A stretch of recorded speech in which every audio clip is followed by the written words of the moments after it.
The scent of spilled wine and forgotten lust clung to the great hall's stone floor like a shroud. It was my job to erase it. My name is Lyra and I am an Omega. In the rigid hierarchy of the Shadowmoon Pack, that's a title just above vermin. We are the Scentless, the powerless, the living ghosts tasked with cleaning up the vibrant messes of our betters.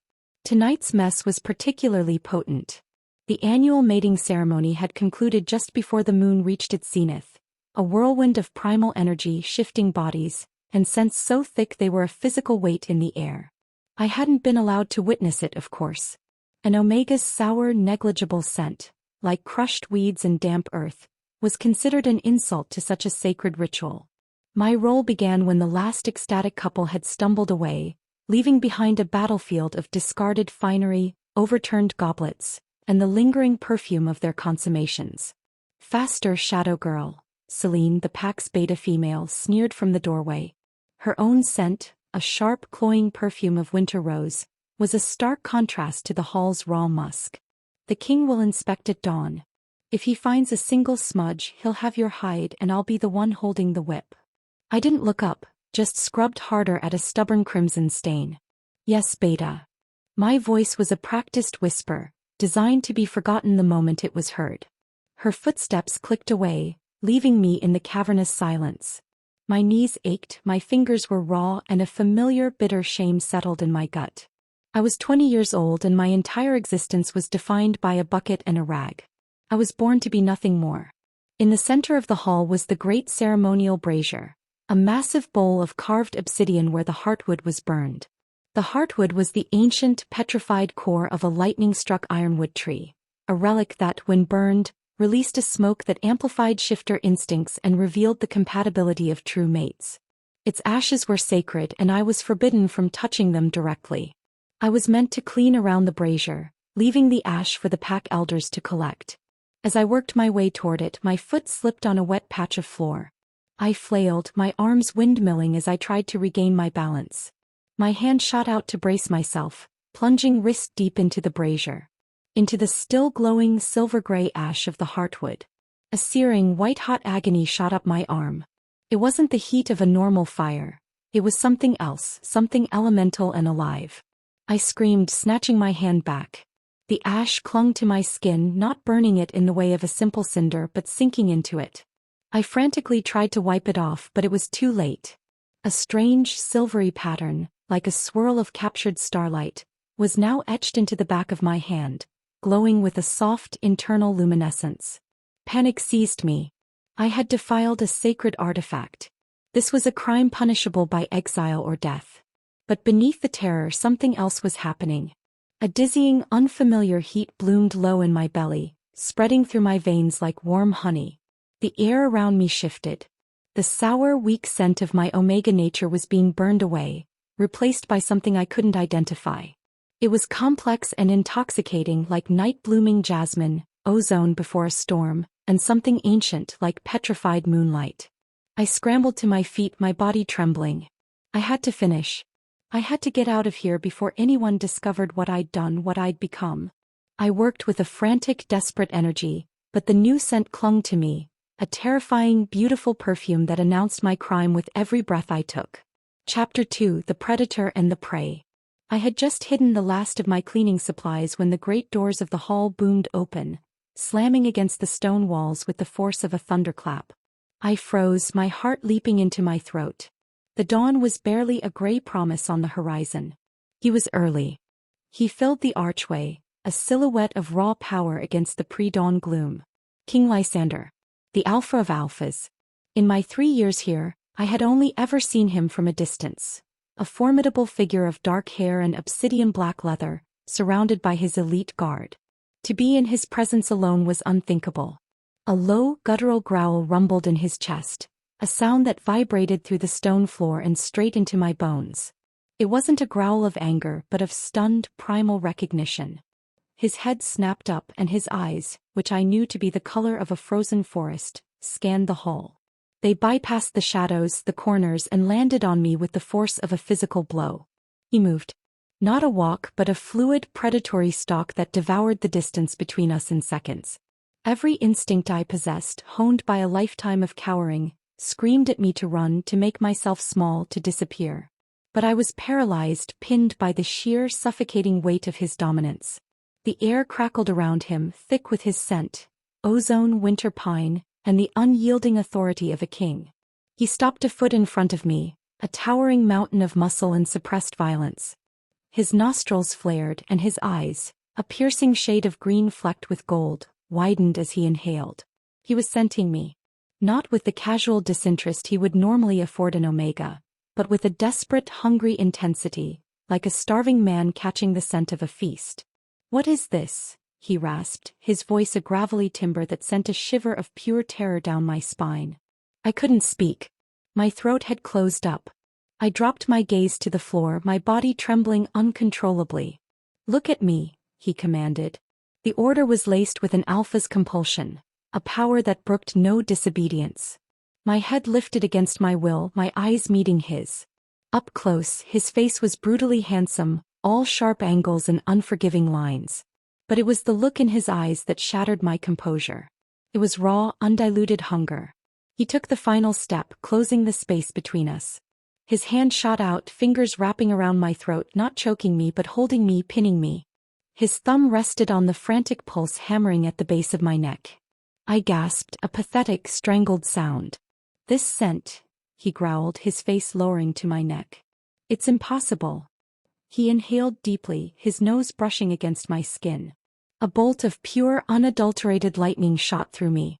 It was terrifying, but beneath the terror was a shocking, traitorous heat that pooled between my legs. My body, so long dormant and shamed, was awakening with a ferocious, unwanted need. His gaze dropped, catching the faint, silvery glow from my hand, which I held pressed against my stomach. He released my throat and seized my wrist, his grip like a manacle of iron. He turned my hand over, his eyes widening as he saw the swirling, starlit brand etched into my skin. The moment his skin touched the brand, he recoiled as if shocked, a sharp hiss escaping his lips. But he didn't let go. His blazing green eyes shot back to mine, and the predator was gone, replaced by the king. A look of stunning, world-altering comprehension dawned on his face. The hunger was still there, but now it was laced with something else. Possession. Absolute and irrevocable. "You," he breathed, the single word a verdict. He tugged me forward until my body was flush against his, leaving no doubt as to the effect my impossible new scent was having on him. His voice dropped to a lethal, possessive whisper that was not meant for anyone in the world but me. Wine. Chapter 3. The Gilded Prison. The word was a brand seared into my soul. Lysander didn't release me. His iron grip on my branded wrist was an anchor in the dizzying storm that had become my reality. He turned, pulling me with him as he strode from the great hall. I stumbled to keep up, my worn slippers scraping against the stone. My mind was a maelstrom of fear and confusion. This wasn't happening. Alphas, let alone the Alpha King, did not touch Omegas. We were untouchable, unclean. To be claimed, to be dragged through the halls like a spoil of war. It was a violation of every law of nature I had ever known. We passed pack members in the corridors, early risers on their way to morning duties. They froze, their eyes widening in disbelief as they saw the king, his face a mask of grim possession, dragging the pack's Omega shadow behind him. Their scents flooded the air, shock, confusion, and a sharp, acrid spike of fear. They weren't afraid for me. They were afraid of him, of this unprecedented break in protocol. He didn't take me to the dungeons or the punishment cells. He hauled me up the grand staircase into the royal wing where I had never been permitted to set foot. The air here was different, cleaner, charged with a latent power that made the hair on my arms stand on end. He stopped before a set of massive iron-banded doors and thrust them open. The chambers within were fit for a king. A huge bed dominated one wall, draped in heavy furs. A fire roared in a stone hearth the size of a carriage, and tall windows offered a sweeping view of the mist-shrouded forest. He pulled me inside and finally released my wrist, the skin beneath his grip red and tingling. The heavy doors boomed shut behind us, the sound of a lock clicking into place sealing my fate. I was a prisoner. Gideon. Lysander's roar was muffled by the thick wood, but a moment later, the door opened and a man entered who was nearly as large as the king. This was Gideon, the captain of the royal guard, his face a road map of old battle scars. His scent was of worn leather and unshakable loyalty. His eyes took in the scene, his king radiating a dangerous, predatory energy and me, the terrified Omega, trembling in the center of the room. His professional mask slipped for a fraction of a second, revealing pure, unadulterated shock. "Your Majesty?" "Post a guard," Lysander commanded, his back to me as he paced before the fire. "No one enters. No one leaves. No one is to know she is here. Is that understood?" "And the girl?" Gideon's voice was carefully neutral, but I could smell his confusion. Lysander's head snapped around, his green eyes blazing. "The girl is under my protection. She is to be treated as such. Send for fresh clothes, food and water. And Gideon," his voice dropped, "find out who was on duty at the ceremonial hall last night. I want to know everything." Gideon bowed his head. "As you command." He gave me one last bewildered look before exiting, the lock clicking shut once more. We were alone. The silence was a living, breathing thing, filled with the crackle of the fire and the frantic thrumming of my own blood. I wrapped my arms around myself, a pathetic attempt to ward off the chill of fear, despite the warmth of the room. He finally stopped pacing and turned to me. The raw, primal hunger had been banked, replaced by a cold, calculating intensity that was somehow even more terrifying. "Go and wash," he ordered, gesturing to an adjoining door. "The filth of that hall is still on you." His words were a slap, a reminder of what I was. A cleaner. Filth. I scurried toward the door without a word, desperate to escape his suffocating presence. The bathing chamber was a marvel of marble and steam, with a deep copper tub already filled with steaming water. I stripped off my threadbare tunic and sank into the heat, my muscles screaming in relief. I scrubbed my skin until it was raw, trying to wash away not just the grime, but the scent of ash and fear, the memory of his touch, the echo of his claim. But it was useless. The swirling silvery brand on my hand remained, a permanent mark of my new, terrifying reality. And the intoxicating scent of jasmine and storms still rose from my skin, a perfume I couldn't erase. I was no longer an Omega. But what I had become was infinitely more dangerous. Chapter 4. A brand of moonlight and ash. When I emerged from the bathing chamber, wrapped in a thick, luxurious towel, a simple but clean woolen dress of deep forest green was laid out on the bed. Lysander was standing by the window, staring out at the mountains, his powerful frame rigid with tension. The air in the room was still thick with it, a low hum of controlled violence and something else, something that felt dangerously like need. My hands trembled as I quickly dressed. The soft wool was a world away from the scratchy burlap of my Omega tunic. Felt like a costume, a lie. I was a crow dressed in a peacock's feathers, and I waited for the moment he would realize his mistake and tear them away. He turned as I fastened the last button, his piercing green eyes raking over me from head to toe. It was not a lecherous gaze, but it was intensely assessing, proprietary. The look of a man examining a priceless, volatile new acquisition. "The mark," he said, his voice a low command. "Let me see it." I hesitated for a heartbeat, a flicker of defiance I hadn't known I possessed. Then common sense took over. I held out my right hand. The silvery brand on my skin seemed to pulse with a soft light in the dim chamber, the intricate swirls resembling a miniature galaxy. He crossed the room in 2 long strides, his presence once again sucking all the air from my lungs. He didn't touch me. He simply stared at the brand, his expression a complex mixture of awe and grim satisfaction. "Heartwood ash," he murmured, more to himself than to me. "It should have incinerated your hand. For an Omega to survive contact, to be marked by it." He looked up, his eyes boring into mine. "What are you?" "I don't know," I whispered, the words raw with a desperate honesty. "I'm just Lyra. I'm an Omega." A humorless, dangerous smile touched his lips. "You are an Omega. You haven't smelled your own skin, have you? You reek of power. A power I haven't scented since the ancient bloodlines were thought to be extinguished." He took a step closer and my traitorous body responded instantly. My pulse skyrocketed and a wave of heat washed through me. He inhaled deeply, his eyes closing for a moment in something that looked like pained ecstasy. The muscles in his jaw clenched, his control stretched taut. "That scent," he growled, his voice thick. "It's a matron's scent. The scent of a female with the power to unite packs, to amplify an alpha's strength tenfold, to bear him sons with the power of kings. His eyes snapped open, blazing with a possessive fire. It's a scent of legend. A scent that will drive every unmated alpha within 100 leagues into a frenzy. They will hunt you. They will fight over you. They will tear each other apart to claim you. The blood drained from my face. This was worse than I could have ever imagined. I wasn't just a criminal, I was a prize. A catalyst for war. No, I breathed, shaking my head in denial. Yes, he countered, his voice dropping to a harsh whisper as he invaded my space, backing me up against the cold stone of the hearth. He braced his hands on the wall on either side of my head, caging me. They are already on their way.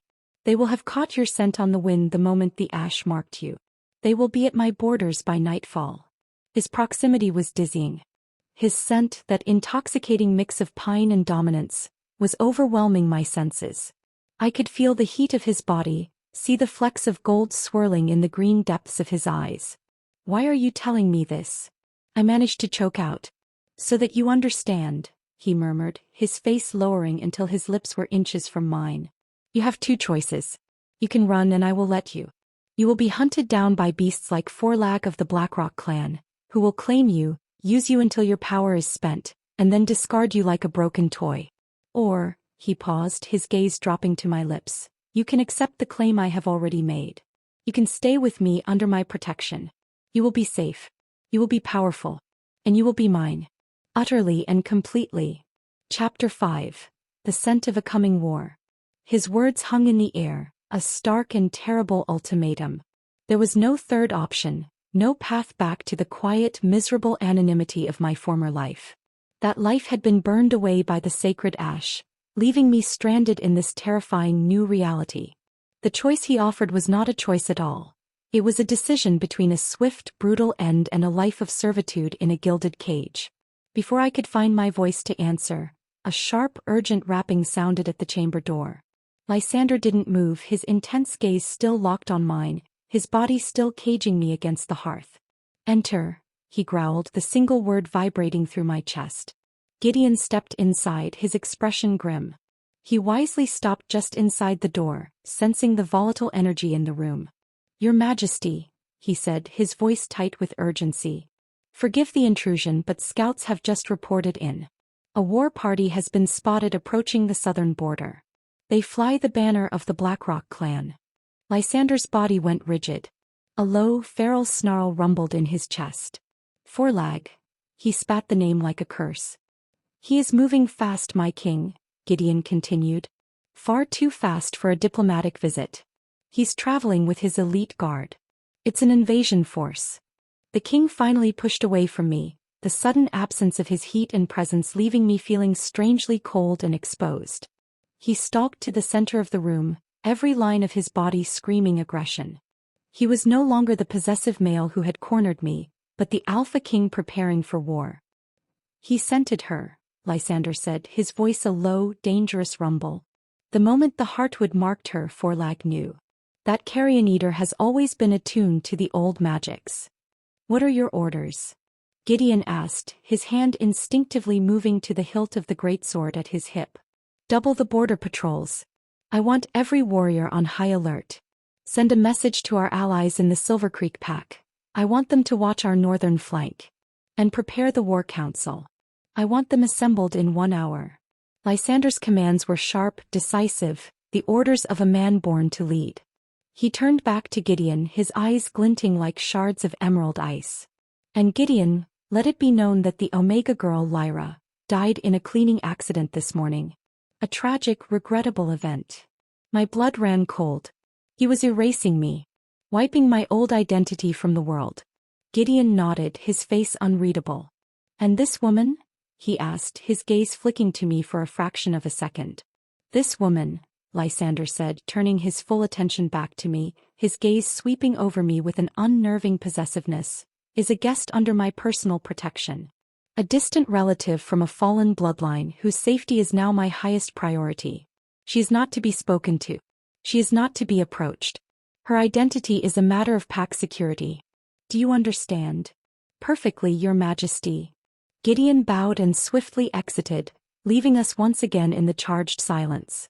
The reality of my situation crashed down on me with the force of a physical blow. Lyra the Omega was dead. I was now a nameless, faceless asset, the cause of an impending war. I looked at the man before me, the Alpha King who held my life, my identity, my entire future in his hands. He was terrifying, ruthless, and utterly dominant. And he was, as he'd so brutally pointed out, my only chance of survival. My choice was made. "I will stay," I whispered, my voice barely audible. He turned to me, a slow, predatory smile spreading across his lips. It was not a smile of warmth or kindness. It was a smile of triumph. Of ownership. "I knew you would," he said. "Now your education begins. Forlag is just the first. Others will follow. You are no longer a servant who hides in the shadows. You are a weapon. And I will teach you how to be wielded." He crossed the room and stood before me, close enough for me to feel the raw power rolling off him in waves. He lifted my right hand, his thumb tracing the glowing, silvery brand the ash had left behind. "Your old life is over, little shadow," he murmured, his voice a silken promise of danger and damnation. "Your new one has just begun. And it belongs to me." Chapter 6, The King's Mark. Lysander's declaration hung between us, a vow and a threat. He was not offering me a partnership. He was forging me into an instrument of his will. The War Council was in session, and I was a prisoner in his opulent chambers, the epicenter of a storm I couldn't comprehend. Servants, their faces carefully blank, brought food I couldn't eat and silks I felt unworthy to wear. The green woolen dress had been replaced by a gown of deep crimson that clung to my body, a stark contrast to my pale skin and the silvery, otherworldly brand on my hand. Every luxury was a link in a beautiful, invisible chain. Hours later the king returned. The controlled fury he'd worn earlier had been honed to a razor's edge. He carried the scent of conflict, of alphas clashing, their dominance a tangible weight in the air. He said nothing as he stripped off his leather armor, his powerful back a landscape of corded muscle and old scars. My eyes traced a particularly vicious-looking scar near his shoulder blade, and I felt a strange, unwelcome pang of empathy. He turned, catching my gaze. "Staring, little shadow?" he asked, his voice a low rumble. I quickly looked away, my cheeks flushing with heat. "No, your majesty." He crossed the room in 3 long strides, his bare chest gleaming in the firelight. He stopped before me, crowding me until my back was against the cool stone of the window casement. He lifted my hand, his thumb stroking the heartwood brand. "This mark," he said, his voice dropping, becoming intimate, "is a beacon. Calls to them. It screams your power, your fertility, your value." He paused, his emerald eyes boring into mine. "It needs to be muted. Masked by a stronger claim." My heart began to hammer against my ribs. I knew what he meant. An alpha's claiming mark, a bite over the scent glands on the neck, was the ultimate declaration of ownership. It was an intimate, soul-deep act, usually reserved for a true mate, performed in the throes of passion. For him to suggest it now was a cold, calculated act of possession. "A mark can only be given to a mate," I whispered, the words tasting of ash. "And what do you think you are?" he countered, a humorless smirk playing on his lips. "Fate, or whatever cruel god crafted this world, has made you my perfect weapon. That makes you my mate in every way that matters." Before I could protest, his head descended. My body went rigid, expecting the sting of his teeth. Instead, his lips, warm and shockingly soft, brushed against the sensitive skin of my neck. A gasp escaped me. His tongue darted out, tracing the frantic pulse there, and a jolt of pure, unadulterated lust shot through me, so powerful it buckled my knees. He caught me, one arm snaking around my waist, pulling my body flush against his. I could feel the hard, undeniable proof of his arousal pressed against my stomach. "Every instinct in my body screams to take you," he growled against my skin, his breath hot and ragged. "To mark you, to fill you with my seed until your scent is so completely mine that no other alpha would dare look at you." His hand moved from my waist, sliding up my ribs until his thumb brushed the underside of my breast. My nipple hardened instantly, a traitorous little peak of desire. I was losing myself, drowning in the raw, primal chemistry between us. I was no better than the shifters in the great hall, driven by a scent, by a need that bypassed all rational thought. My hands, of my own volition, came up to grip his powerful biceps. "But a true claiming mark," he continued, pulling back just enough to look me in the eye, the firelight dancing in their green depths, would bind us. It would give you a power over me I cannot afford to grant. Not yet.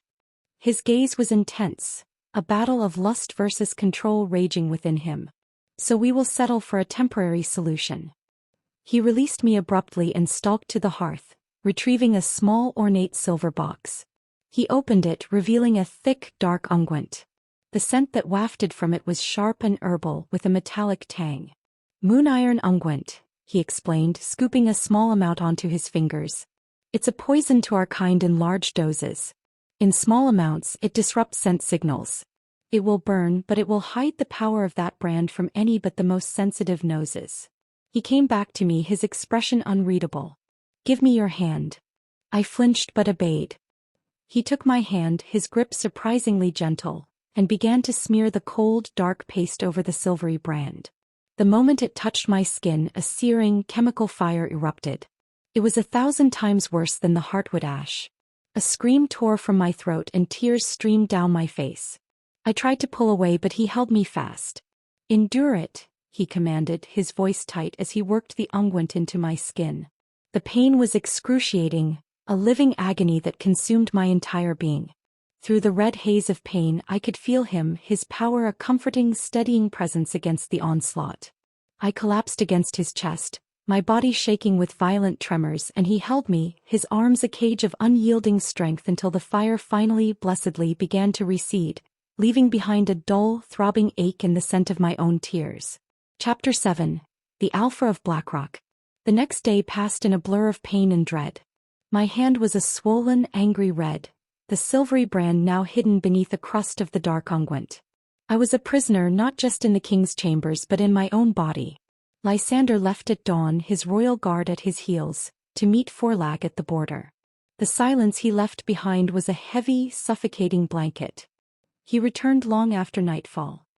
He moved with a stiff, weary grace that told me the meeting had not been a simple one. He smelled of pine, cold air, and the faint, coppery scent of blood that was not his own. He said nothing as he shed his armor, revealing a long, shallow cut along his ribs that was already beginning to heal. He walked to the decanter of wine, poured a goblet and downed it in one long swallow. Forlag is not a subtle beast, he finally said, his back to me. He demanded tribute. He claimed an ancient pact between our packs gave him rights to any treasures found in my lands. Me, I whispered. He turned, his eyes finding me where I huddled in a chair by the dying fire. He smelled you on the wind despite the distance. He called it a scent of prophecy. He believes you are his destiny, a prize granted to him by the old gods. What did you do? A cruel smile twisted his lips.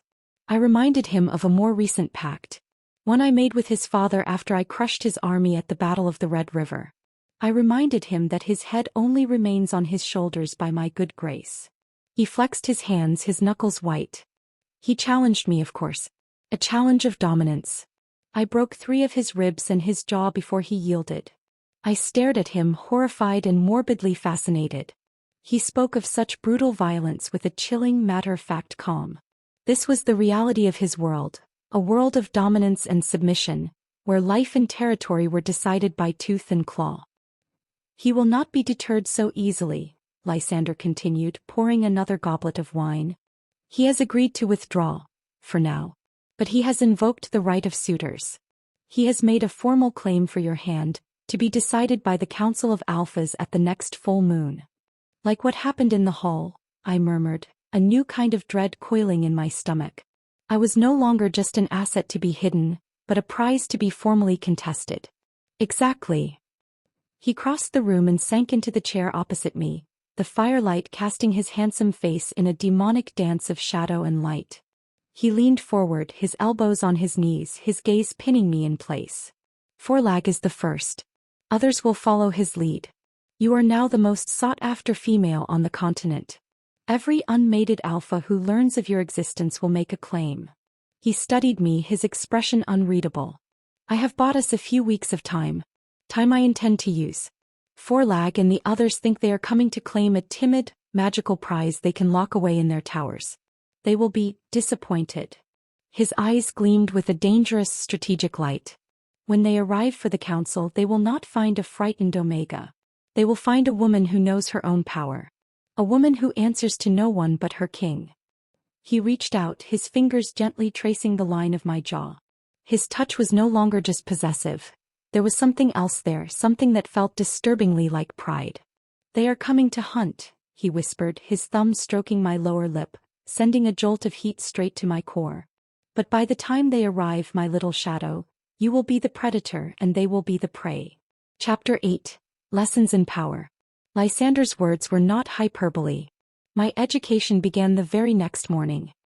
He woke me before dawn, his presence a dark, powerful silhouette against the gray light of the window.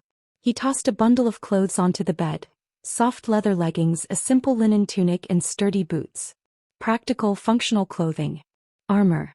Your lessons will not be in etiquette or courtly manners, he said, his voice still rough with sleep. They will be in power. How to feel it, how to wield it, and how to recognize it in others. Our classroom was a hidden training yard behind the royal wing, a circle of packed earth surrounded by ancient, silent monoliths. The air here was still and heavy with old magic. Lysander began not with weapons but with the senses. Your greatest weapon is your scent, he explained, circling me like a wolf. It broadcasts your power, your emotions, your very essence. Right now you are a beacon shouting your existence to the world. You must learn to whisper. He taught me how to breathe, how to draw my own unique scent inward, to mask it, to bank its power like a hearth fire. It was an exercise in intense concentration, a form of meditation that left me dizzy and exhausted. But slowly I began to feel it. A subtle shift in the energy around me, a sense of pulling my own power close, wrapping it around myself like a cloak. Good, he murmured, his voice close to my ear, sending a shiver down my spine. He was standing behind me, his chest a warm, solid wall against my back. Now project it. Not the full, overwhelming scent of the matron. Just a hint. An invitation. A promise. His hands came to rest on my waist, his touch sending a now familiar jolt of electricity through me. Think of me, he commanded softly. Think of the way you felt when I first touched you. The fear. The heat. The desire. His words, his proximity, his scent were a potent combination. The memory rose within me, vivid and undeniable. The scent of jasmine and storms intensified, coiling in the air between us, a tangible, seductive thing.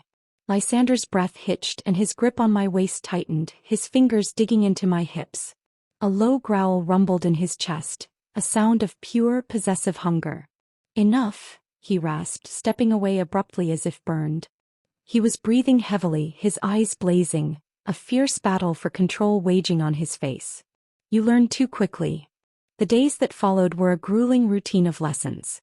He taught me about pack dynamics, about the subtle shifts in posture, scent and vocal tone that communicated dominance and submission. He brought different shifters from his guard into the yard and had me simply observe them, forcing me to identify the alpha, the beta, the challenger based on scent and energy alone. My senses, awakened by the heartwood ash, were preternaturally sharp. I began to see the invisible currents of power that governed their every interaction.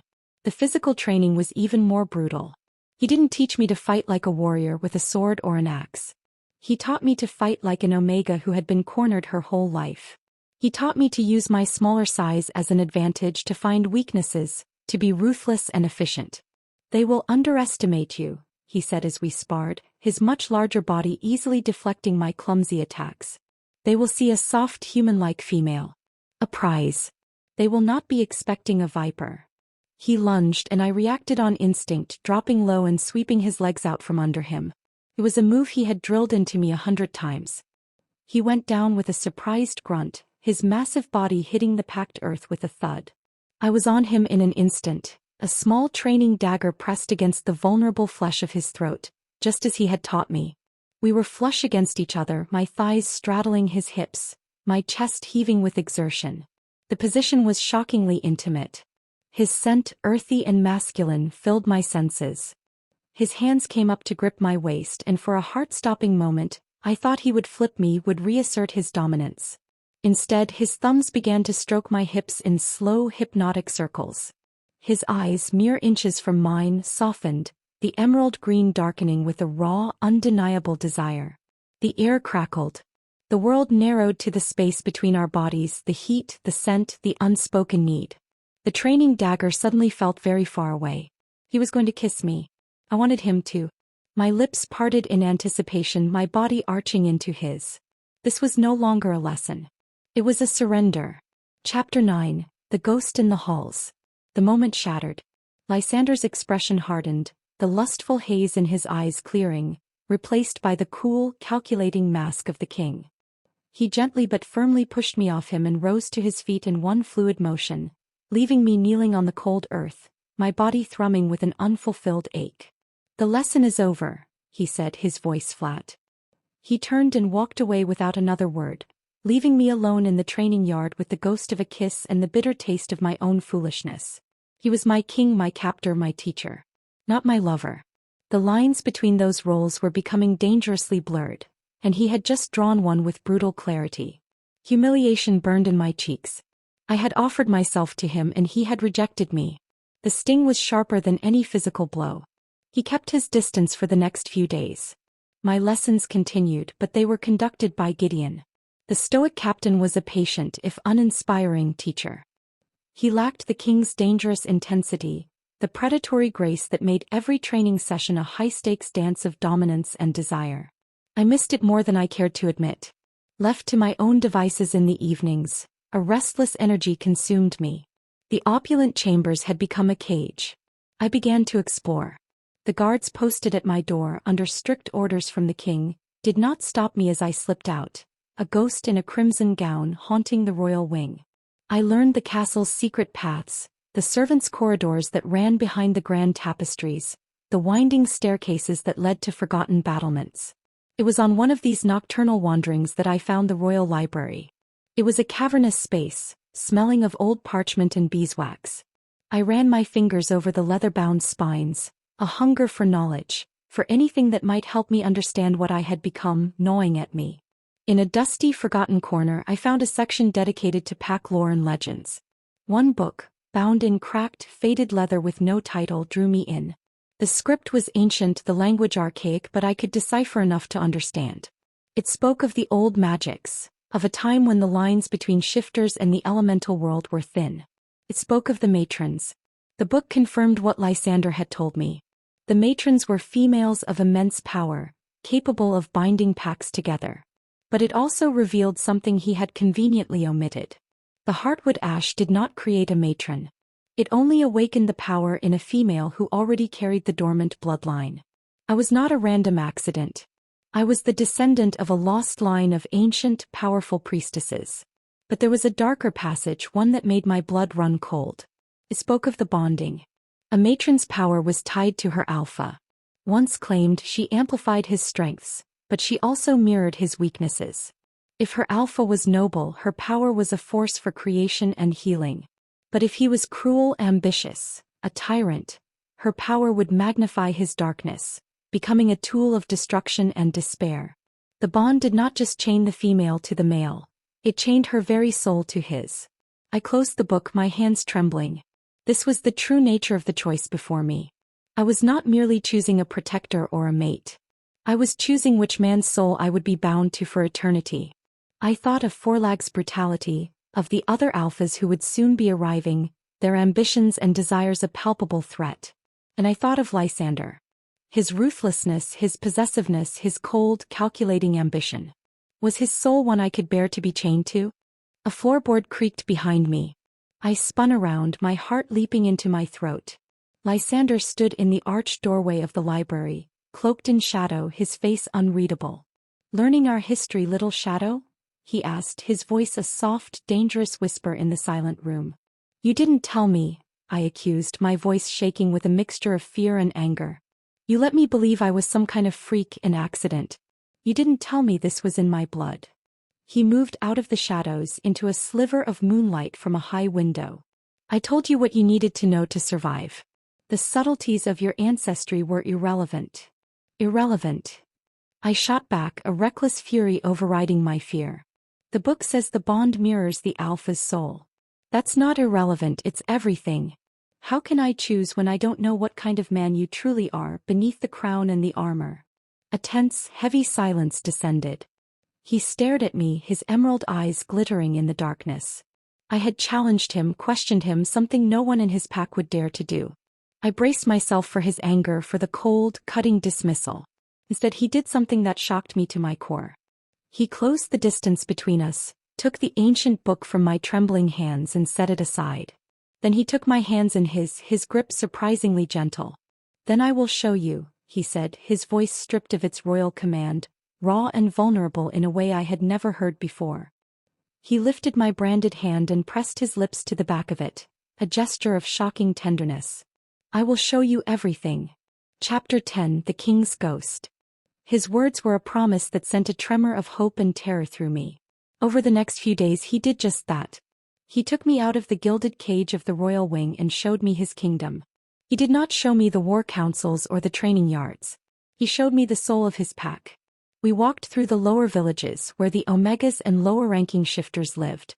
He didn't stride through as a king but walked among them, a dark, powerful presence that commanded respect rather than fear. I saw him speak with an elderly female whose roof had been damaged in a storm, promising her his own carpenters would see it repaired by nightfall. I watched him kneel to look a small shifter child in the eye, listening with grave seriousness to a tale of a lost toy. The pack members stared at me, their sense a mixture of awe, confusion and fear. I was a ghost from the servants' class, now walking at the king's side. Lysander made no explanation, but his proprietary hand at the small of my back was a clear, unspoken declaration that I was his. One evening he led me to a place I never knew existed, the sanctuary. It was a hidden valley, warmed by natural hot springs, where the pack's oldest and weakest members lived out their final years in peace. Here shifters too old to hunt or fight were cared for, their wisdom honored. This was not the act of a ruthless tyrant. A true tyrant would have culled the weak, seeing them as a drain on resources. Lysander had created a haven for them. As we stood on a ridge overlooking the peaceful valley, the setting sun painting the sky in shades of crimson and gold, he finally spoke of his past. "My father was a tyrant," he said, his voice low, his gaze fixed on the valley below. "He ruled through fear. He believed strength was the only thing that mattered. The old, the weak, the Omegas, they were disposable. He would have left them to starve in the winter." He turned to me and in the dying light, I saw the ghost of a wounded boy in the powerful king's eyes. I was 15 when I challenged him. The fight lasted for 6 hours.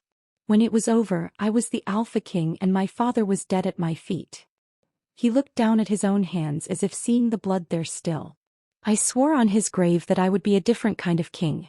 That my strength would be used to protect the weakest of my pack, not just the strongest. Everything I have built, this peace, this prosperity, it was built on my father's bones. The confession was a raw, unguarded look into his soul. I finally understood the relentless control, the ruthless efficiency. It was a shield, forged in blood and patricide, to protect the deep, empathetic heart he kept hidden from the world. My hand rose and without thinking I cupped his jaw, my thumb stroking the rough stubble. "You are not him, Lysander," I whispered, using his name for the first time. He closed his eyes, leaning into my touch like a starving man offered a feast. A shudder went through his powerful frame. He covered my hand with his own, pressing it tighter against his skin. "When I sent you, Lyra," he confessed, his voice a raw, ragged thing, "all of that control, all of that discipline I have cultivated for years, it threatens to shatter. The beast in me wants to claim you, to drag you back to my den and make you mine in every way a male can claim a female. It is the most difficult battle I have ever fought." The air thickened, charged with a decade of his iron-willed suppression and my own burgeoning power. The bond between us was no longer a simple primal pull. It was deeper now, tangled with understanding, with empathy, with a shared vulnerability. He opened his eyes, the emerald green swirling with a storm of emotion. He lowered his head and this time there was no hesitation, no rejection. His lips met mine. It was not a kiss of conquest or possession. It was a kiss of desperate, aching need. It was a question and an answer, a plea and a vow. His tongue swept into my mouth, tasting of wine and regret and a deep, profound loneliness that mirrored my own. I responded with all the pent-up longing of a woman who had never been truly seen, truly touched.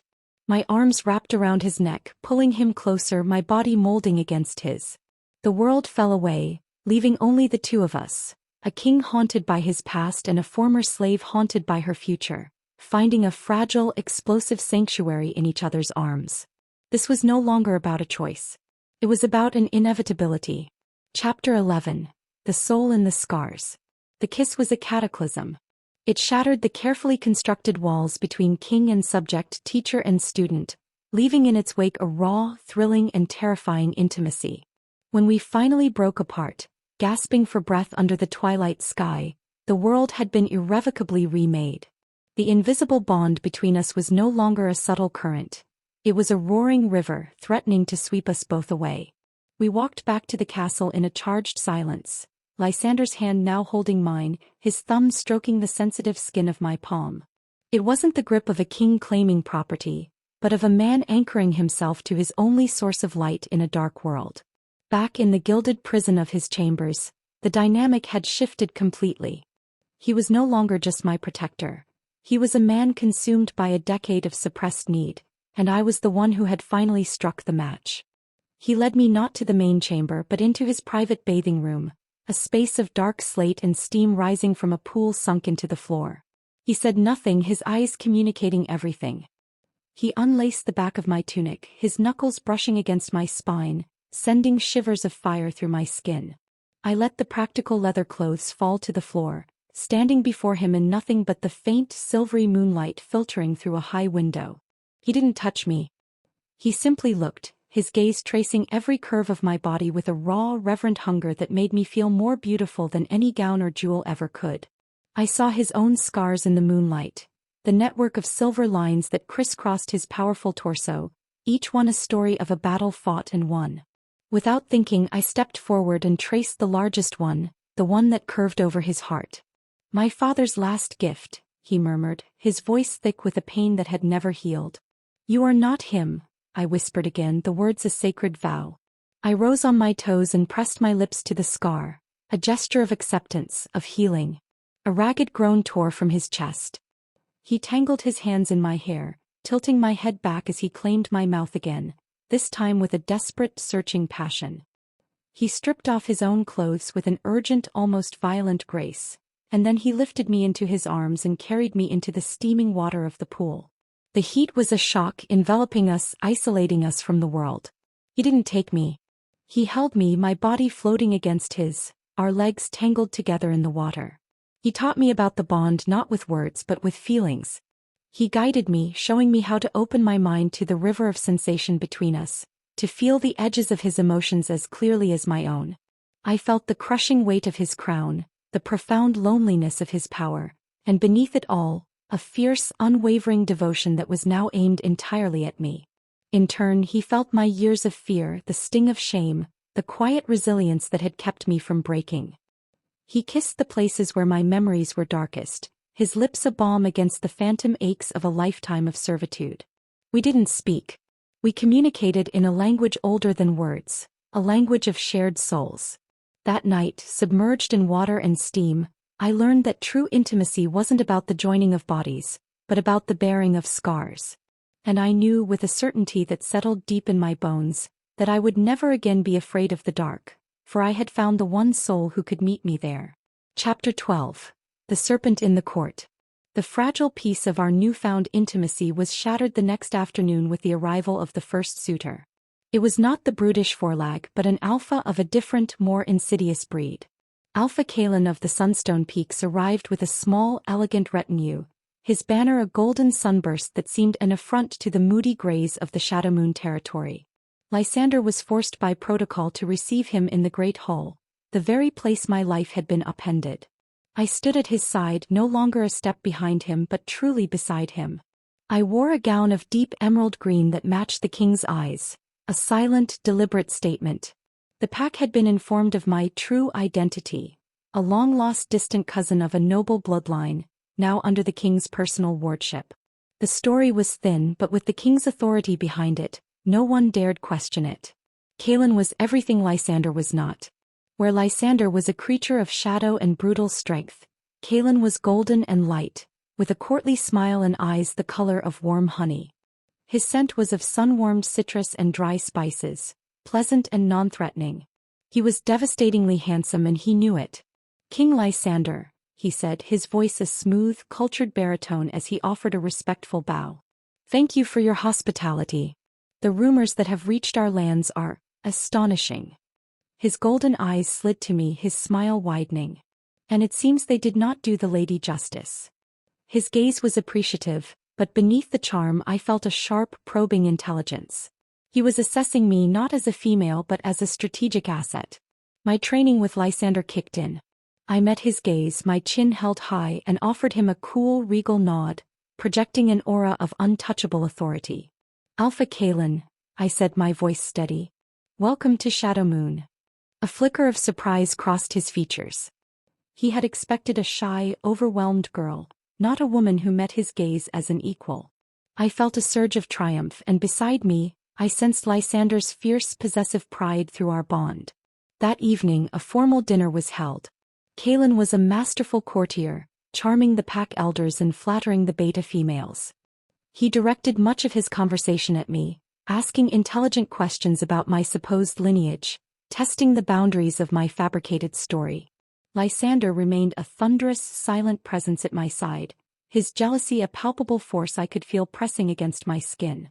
He trusted me, but he did not trust the serpent he'd allowed into his court.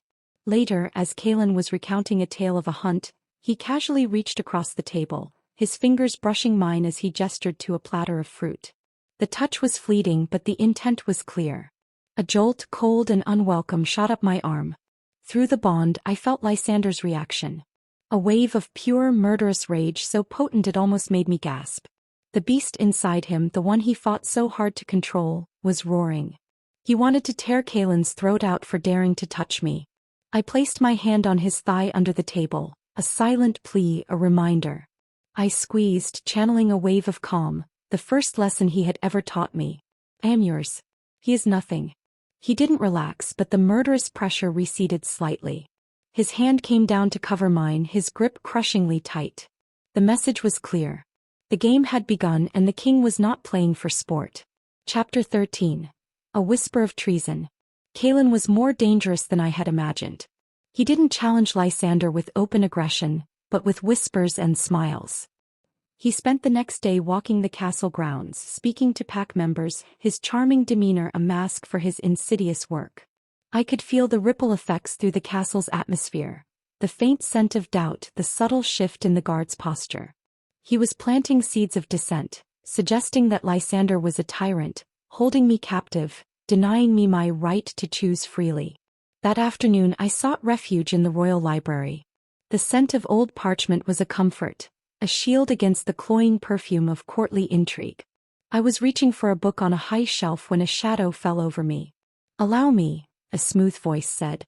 I turned to find Kalen standing far too close, his body blocking the narrow aisle. He easily retrieved the book and offered it to me, his fingers brushing mine in a deliberate, lingering touch. "It must be difficult," he said, his voice a sympathetic murmur. "To be kept like a prize in a cage, even a gilded one. To have your choice made for you by a king who is known more for his ferocity than his tenderness." I took the book, stepping back to create space between us. "King Lysander is my protector," I said, my voice cold. "I am not in a cage. Aren't you?" His golden eyes were filled with a convincing pity. "He keeps you by his side, he answers for you, he glares at any who approach. That is the behavior of a jailer, my lady, not a suitor. A true alpha would have the confidence to let you explore all your options." He leaned in, his voice dropping to a conspiratorial whisper. "If you ever needed a sanctuary, a place to go where you could make your own choice without coercion, the Sunstone Peaks would welcome you with open arms." It was a blatant offer of treason. He was encouraging me to flee, to abandon Lysander and seek his protection. The audacity of it left me momentarily speechless. I felt a surge of cold fury. He didn't see me as a woman. He saw me as a pawn to be stolen from a rival king. I drew myself up to my full height, letting the full, potent scent of the matron, jasmine, storms, and undeniable power flare around me. It was not a seductive invitation. It was a wall of pure, unadulterated dominance. "Your concern is noted, Alpha Kalen," I said, my voice dripping with ice. "And it is dismissed. You mistake the king's protection for possession. I assure you, you are gravely mistaken.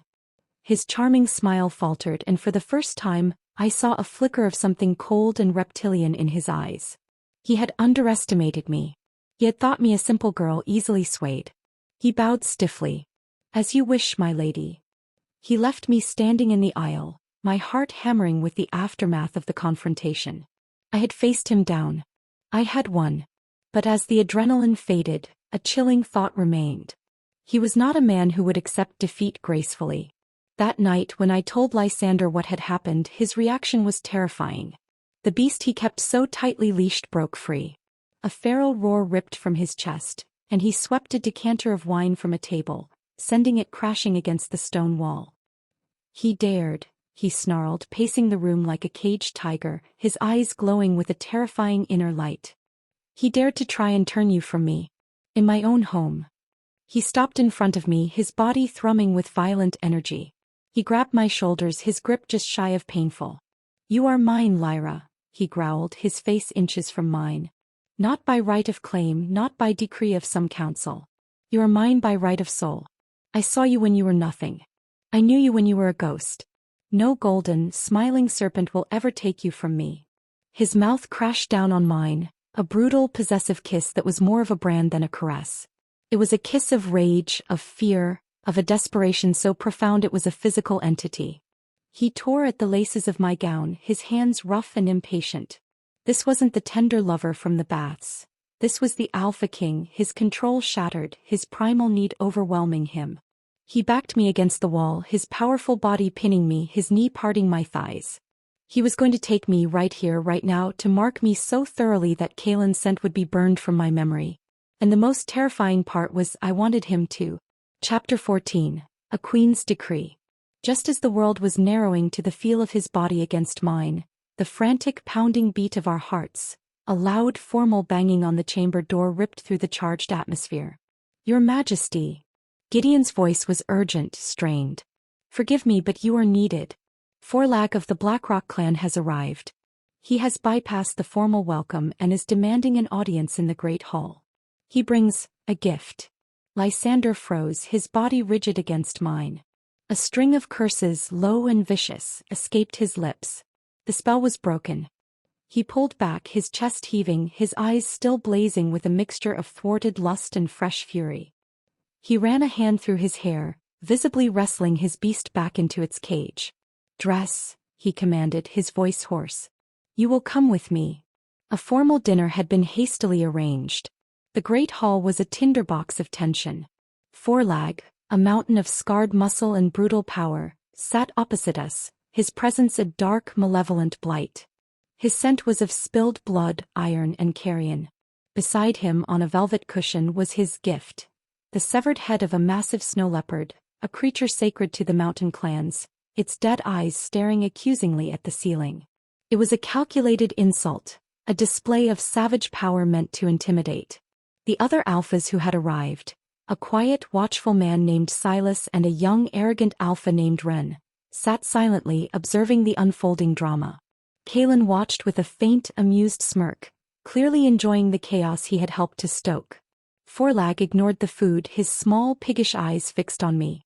The king of Shadowmoon hides his prize behind pretty dresses and high walls. He boomed, his voice a gravelly roar. But her scent calls to a true warrior's blood. She is a matron of the old world, meant for a conqueror, not a king who shelters the weak. Lysander's hand tightened on the hilt of his dagger. You are a guest in my hall, Forlag. Do not mistake my hospitality for tolerance of your insults. Insults? Forlag laughed, a harsh, grating sound. I speak only the truth. You found her scrubbing floors. Omega. You seek to dress her in silks and call her a lady, but a stray is still a stray. She has the power, yes, but she lacks the will. She needs a strong hand to guide her, to show her purpose. He leaned forward, his eyes burning with a fanatical light. She will bear me sons who will carve out an empire. The hall fell silent. It was a direct, public challenge. Every eye was on me. They saw an Omega in a pretty dress, a magical prize being fought over by powerful men. They did not see a queen. It was time to show them. I rose to my feet, my movements slow and deliberate. A collective gasp went through the hall. Lysander started to rise with me, but I placed a hand on his arm, a silent command. Let me. He looked at me, his eyes wide with a mixture of shock and pride, and slowly he sat back down. I met Forlag's gaze across the table. I did not raise my voice. I did not need to. I reached inside myself to the well of power that had been awakened by the heartwood, and I let it flow. It wasn't a wave of calm this time. It was a statement. I let the full, undiluted scent of the matron, jasmine, storms, and the ancient, unyielding power of the moon itself fill the hall. It was not a scent of seduction. It was a scent of absolute, unquestionable authority. The torches on the walls flared, their flames burning a brilliant, silvery white. The wine in the goblets trembled. The lesser shifters in the hall physically recoiled, bowing their heads in submission. The visiting alphas, even the arrogant Forlag, were forced back in their seats, their eyes wide with disbelief. It was as if the very air in the room had solidified, pressing down on them with the weight of 1,000 years of forgotten magic.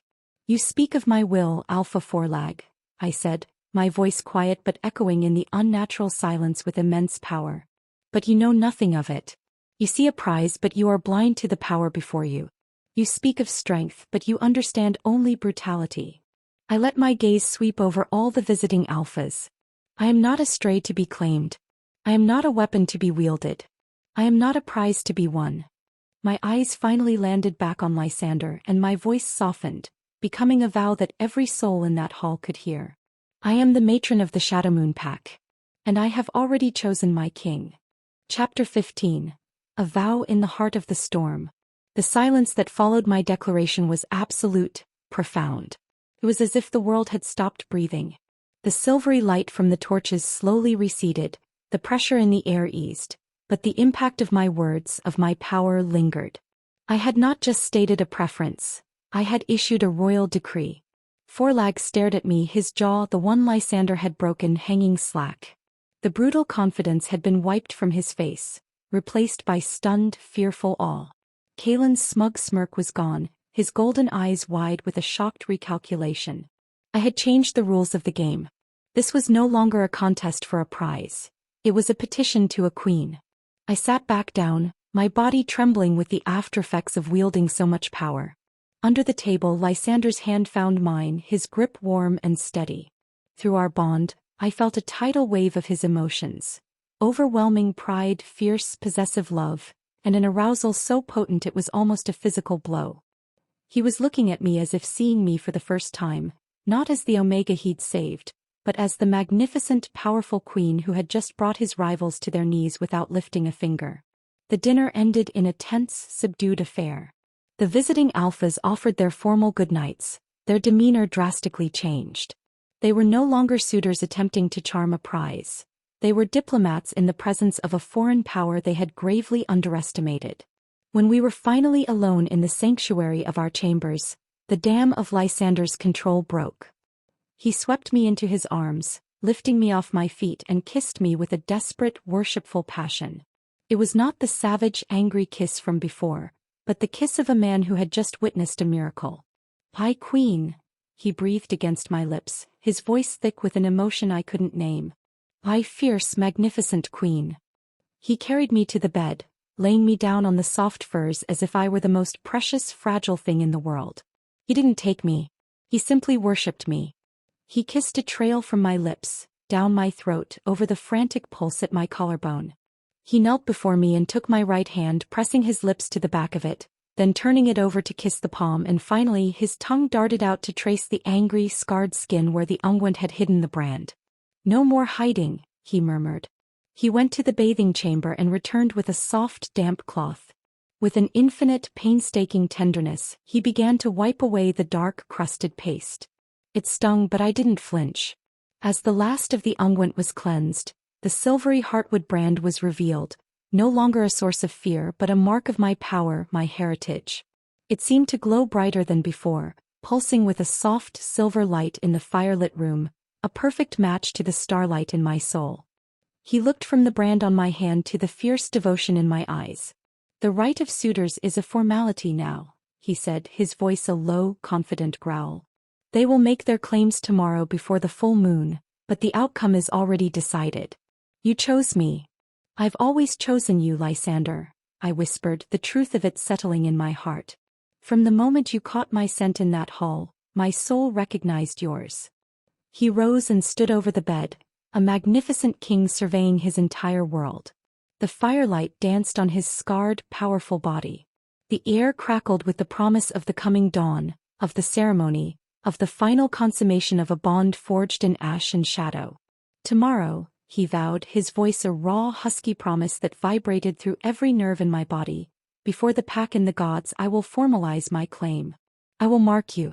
I will make you mine in body as you already are in soul. He leaned down, his lips hovering inches from mine, the heat of his promise a brand of its own. And then, my queen, I will spend the rest of our long, long lives showing you just how thoroughly a king can worship. Chapter 16. The Rite of the Full Moon. The day of the full moon dawned with a palpable sense of anticipation.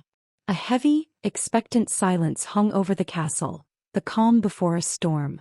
The visiting alphas kept to their quarters, the atmosphere too charged for courtly games.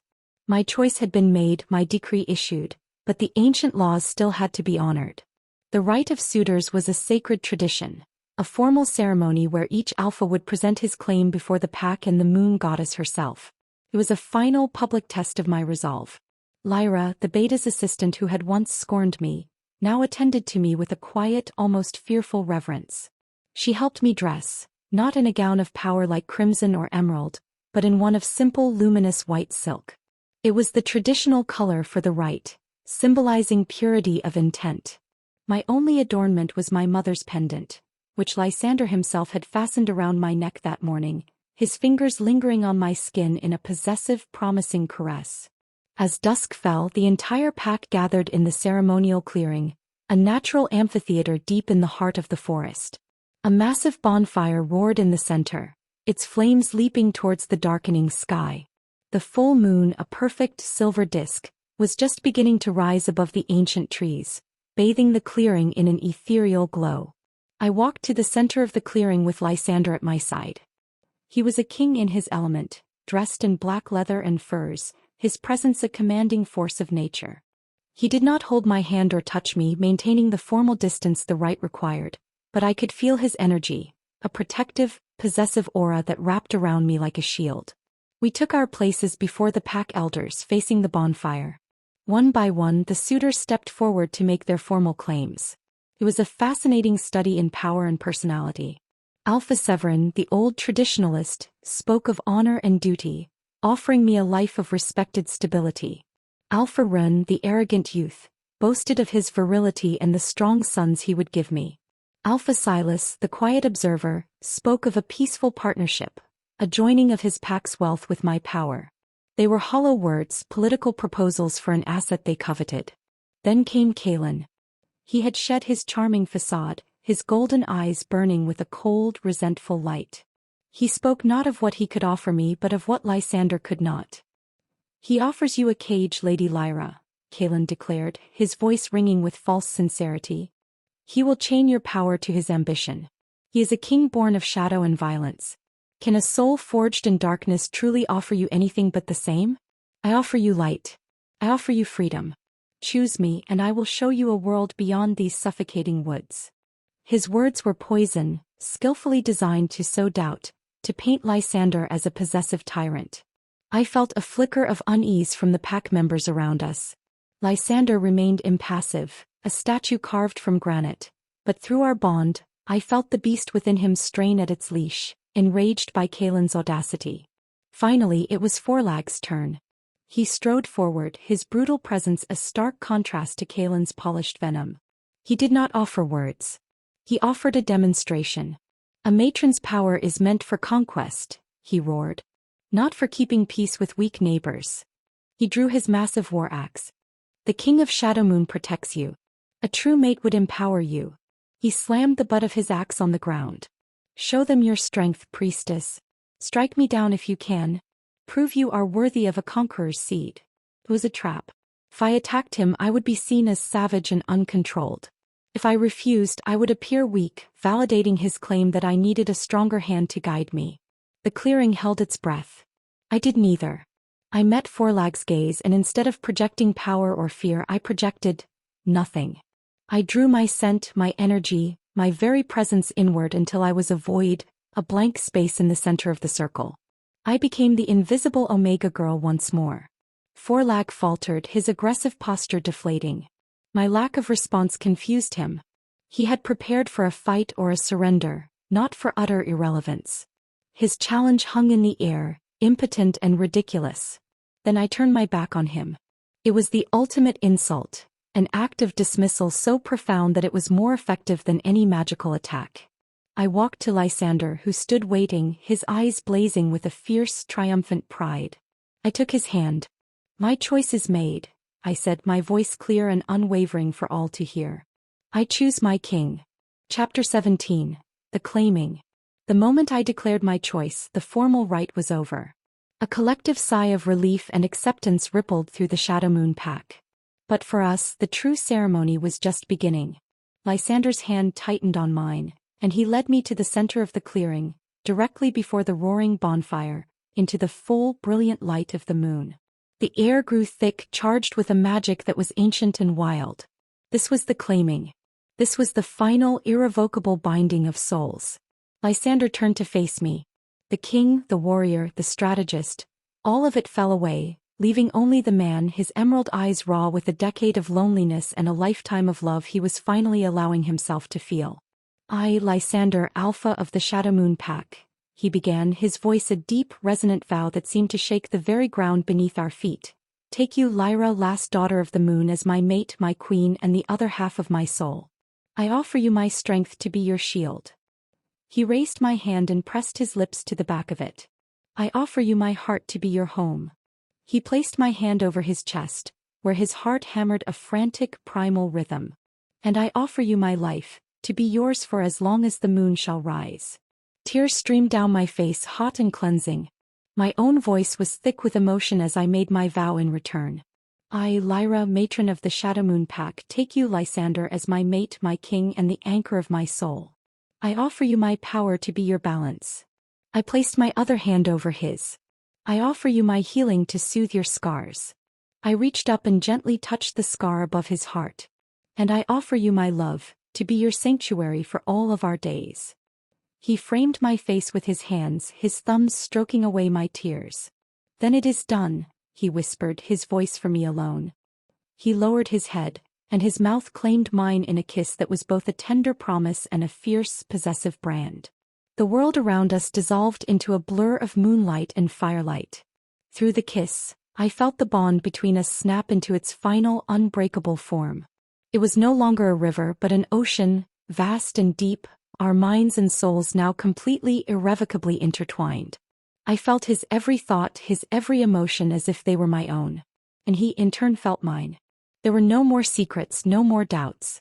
He pulled back, his eyes glowing with an inner, feral light. The time for words was over. His head dipped to my neck. I arched my head back, offering myself to him without reservation. I felt the sharp prick of his canines against my skin, and then he bit down. It was not a pain but an explosion of pure, ecstatic sensation. White-hot energy flooded my body, a bolt of lightning that shot from the mark on my neck down to my very core. I cried out, a sound that was half pain, half pleasure as our life forces mingled, his essence pouring into me, mine into him. The brand on my hand blazed with silver light, and the new mark on my neck answered with a flash of emerald green. He lapped at the single drop of blood that welled from the wound, sealing the bond. When he finally raised his head, his eyes were fully transformed, the pupils dilated, the green and gold swirling like a molten forest. The beast was at the surface, his control willingly relinquished. He was no longer just the king, he was my alpha, my mate, in the most primal, absolute sense of the word. He swept me into his arms and turned to face the stunned, silent suitors. Forlag and Kaelin stared, their faces masks of thwarted rage and disbelief. Lysander's lips pulled back from his teeth in a possessive, triumphant snarl. "She is mine," he growled, the sound a promise of death to any who would challenge him now. He turned and strode from the clearing, carrying me as if I weighed nothing, leaving the dying fire and the defeated alphas behind. He was taking me back to our den, to our home, to finally, completely consummate the bond that had been forged in the ashes of my old life. Chapter 18. A Kingdom in the Flesh. The walk back to the castle was a dreamlike haze of moonlight and sensation. Tucked against Lysander's chest, I could feel the powerful, steady beat of his heart, now a rhythm that was as familiar to me as my own. The bond was a living, breathing entity between us, a constant humming current of shared thoughts and emotions. I felt his overwhelming, all-consuming love for me, a force so powerful it was almost a physical weight. I felt his bone-deep relief, as if he had been holding his breath for a decade and was only now able to exhale. And I felt his hunger, a raw, primal need that mirrored the fire building in my own belly. He didn't take me back to his royal chambers. He bypassed them completely, carrying me up a winding, private staircase I had never seen before, to the very highest tower of the castle. The room at the top was a space I never knew existed. It wasn't a bedroom, it was a den. The walls were rough-hewn stone, but the floor was covered in a mountain of thick, luxurious furs. The only light came from the full moon, pouring in through a massive, circular window that offered a panoramic view of the entire kingdom. The dark, brooding forest, the silver ribbon of the river, the distant, sleeping mountains. He set me down gently in the center of the furs, his hands lingering on my waist. "This is my heart," he said, his voice a low, husky rasp. "The place no one has ever seen. Not my guards, not my council. Only you." My gown of white silk seemed to melt away under his hands, pooling at my feet like liquid moonlight. He followed, his own leathers and furs discarded until we were both bare, our bodies illuminated by the silver light of the moon. He didn't rush. He knelt before me and began a slow, reverent exploration, his hands and mouth mapping every inch of my skin, learning the kingdom of my flesh. He worshipped my body with a painstaking devotion that erased every last ghost of my omega shame. He kissed the calluses on my hands, the scars on my knees from years of scrubbing floors. He traced the silvery heartwood brand on my hand with his tongue, and then moved to the fresh, tingling, claiming mark on my neck, suckling gently at the spot where our souls had officially merged. Every touch was electric, every caress a spark on a trail of gunpowder that led directly to my core. I was writhing, my breath coming in ragged gasps, my fingers tangled in his dark hair. I had never known such pleasure was possible. It was an agony of delight, a sweet torment that pushed me to the very edge of my sanity. "Lysander," I pleaded, my voice breaking. He looked up, his eyes molten green and gold in the moonlight. "Say it again," he growled. "Lysander, please." That was all the permission he needed.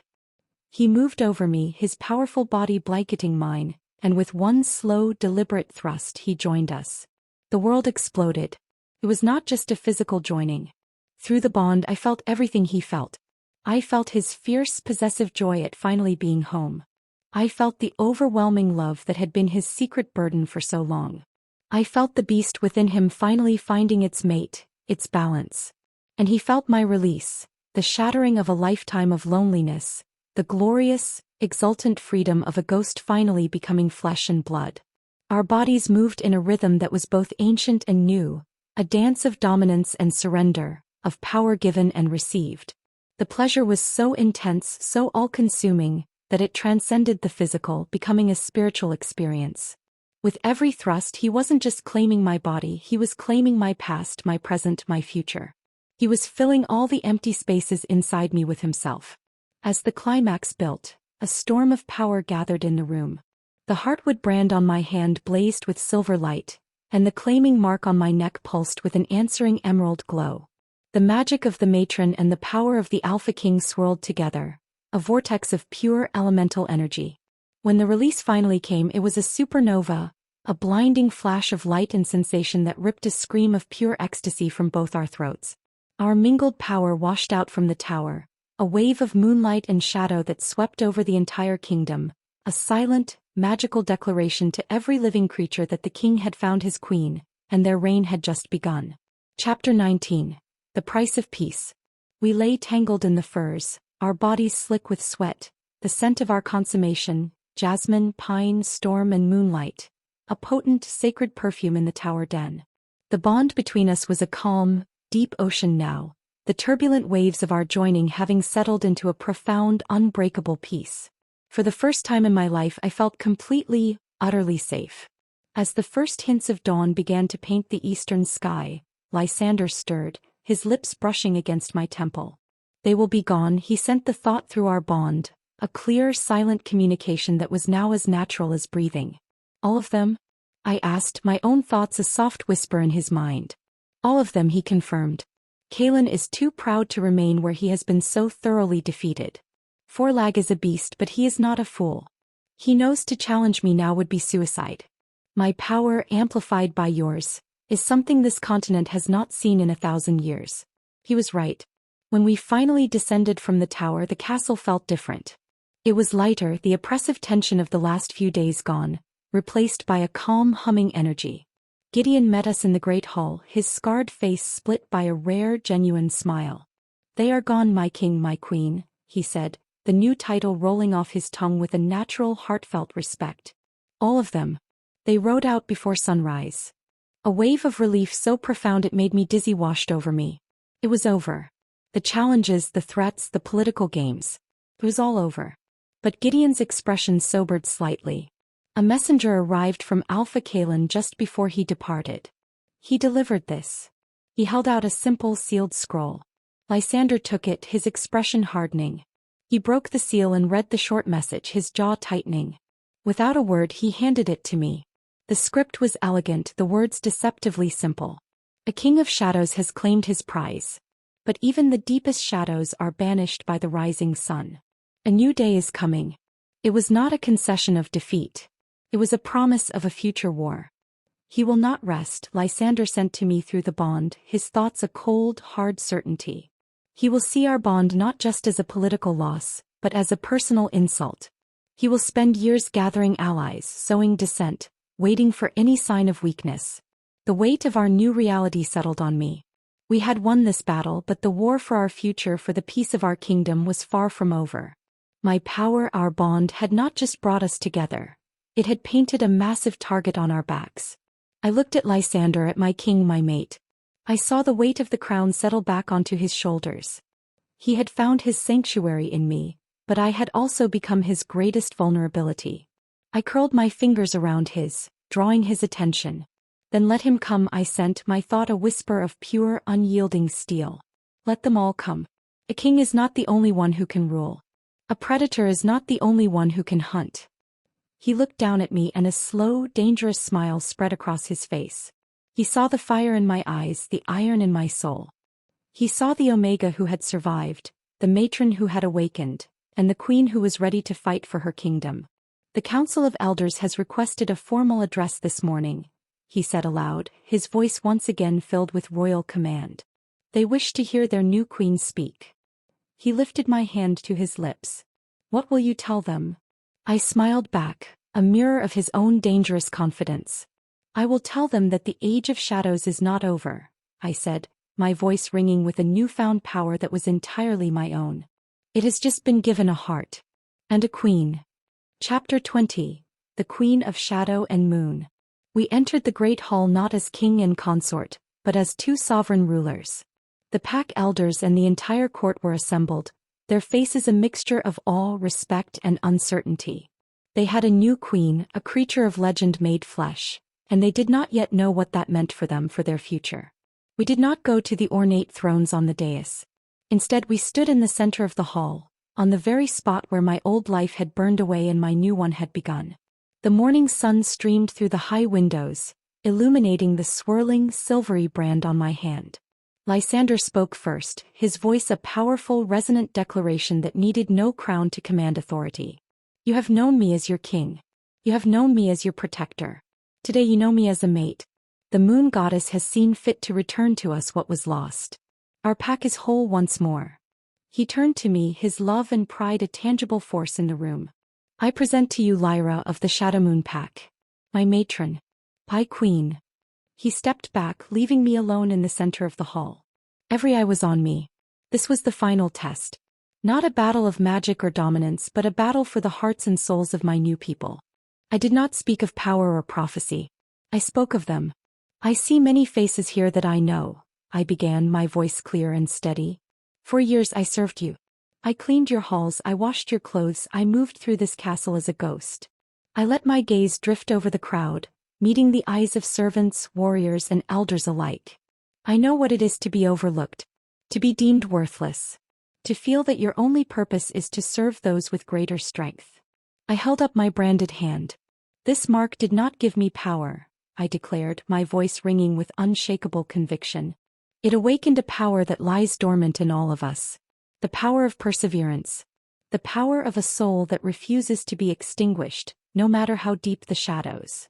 I looked at the Omegas huddled at the back of the hall, their heads bowed as mine once had been. There will be no more ghosts in Shadow Moon, I decreed, and my voice took on the undeniable weight of a queen's command. There will be no more weakest links. An Omega's service will be honored, not scorned. The old and the infirm will be cared for as elders, not discarded as burdens. A pack is a chain, and it is only as strong as its most vulnerable link. From this day forward, our pack will be unbreakable. A murmur of disbelief and hope rippled through the hall. This was a new doctrine, a radical departure from the rigid power-based hierarchy they had always known. I turned my gaze to Lysander, my love for him a brilliant, shining thing. Your king's strength has been your shield for a decade. Now, my heart will be your sanctuary. I faced the pack once more, my final words a vow, a promise, a new covenant. I was born into a world that told me I was nothing. I was born to be a slave forever. I was wrong. I was born to be your queen. The silence held for a beat, and then the hall erupted. It was not the polite applause of a court, but a thunderous, joyous roar of a people who had just been given not just a new ruler but a new hope. The Omegas were weeping. The warriors were stamping their feet. Gideon was smiling, his face alight with fierce loyalty. Lysander came to my side, his arm wrapping around my waist, pulling me against him. He did not kiss me. He simply stood with me, a united front as we faced our people. Through the bond his soul sang to mine. My queen. My king, I answered, my own soul singing back. Together we looked out at the pack, our family. The future would be fraught with danger. Kaelin and other rivals would challenge us. There would be battles to fight, a kingdom to protect. But looking at the faces of our people filled with a new and powerful light, I knew we would not fail. The Alpha King had caught my hidden scent, and in doing so had not just found his mate. He had given his kingdom a heart. He had given his shadows a moon. And together we would build a dynasty that would last 1,000 years.